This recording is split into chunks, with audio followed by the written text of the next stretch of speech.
And so the Bible said that as he stood out and they looked at him, they were scared to death. They didn't know what to do. They stood on one side and said, what are we going to do? All of a sudden, the boy named David, I'm just trying to hurry here. The Bible said that he come to deliver cheese and bread to his brothers. And he shows up and he hears them, and they're all scared to death. David is 14 years old. He says, what in the world is going on here? And they said, there's a 9-foot man out there. He's threatened to whoop us all. If there's anybody bad enough to step on the field and beat him, then all the Philistines are going to worship us. And we're trying to figure out who's going to step on the field. And he said, move out of my way. And they said, no, you're just a boy. And he said, but I took care of the bear and the lion with my bare hands. And the same God that was with me. Come on, somebody. Sometimes I think you forget who God was on the hospital bed. Sometimes you forget who God was in the car wreck. You forget who God was when he restored your marriage.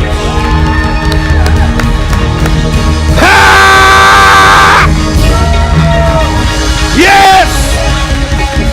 Look at your neighbor and say the same God. Come on, somebody. The same God. Hallelujah. Hallelujah. He don't change. He don't look at your circumstances and decide, today I'm too busy. He's the same. When he came the first time, he'll come the second time. He'll not change anything of who he is. He said the same God. Hallelujah. Your friends change. They change the number.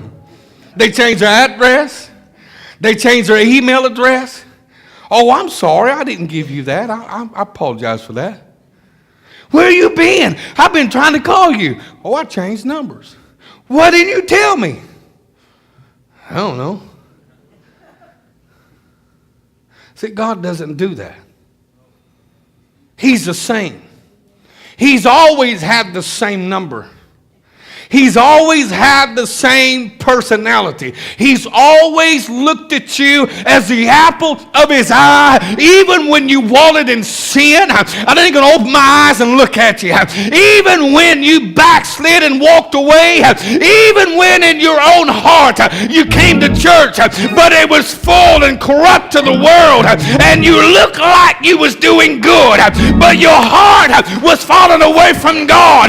He was the same God. He didn't change. He didn't walk away. He didn't look another direction. He said, I am the same God.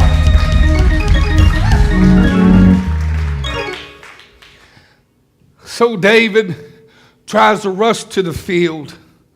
They tell David, no, you can't go out there because you're just a boy. And David said, is there not a cause in all of Israel that somebody would not stand up and defeat this uncircumcised Philistine? Now, he used the word uncircumcised because you had to be circumcision to be in a covenant. So finally, he puts on all the armor.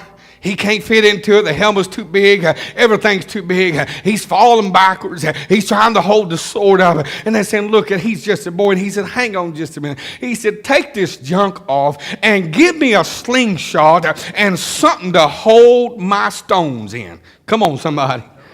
Woo! And so they give it to him, and David went out, and the Bible said that he walked by the brook. Now, there's a whole lot in this message that we could go over, but the Bible said that he walked in the brook, and he chose carefully, and he picked 5 smooth stones. He chose carefully. He picked 5 smooth stones. Some say they was Jesus. He chose 5 stones. Some say they was Genesis, Exodus, Leviticus, Numbers, and Deuteronomy. He chose 5 5 smooth stones. But I want to tell you that he looked into the future. That God said, I won't leave you there. Come on, look at your neighbor and say, God won't leave you there. Hallelujah. He said, I won't leave you there. That God saw in the future that there wasn't just Goliath, but there was 4 more brothers that was bigger than Goliath was. That God said, when I bring you out of this one, come on somebody, I'm going to bring you out of the rest of them. I won't leave you there. I won't leave your family there, but I'll make my God, when I deliver you, I'll deliver the whole. You better get a hold of this. I deliver the whole entire bloodline. I will not leave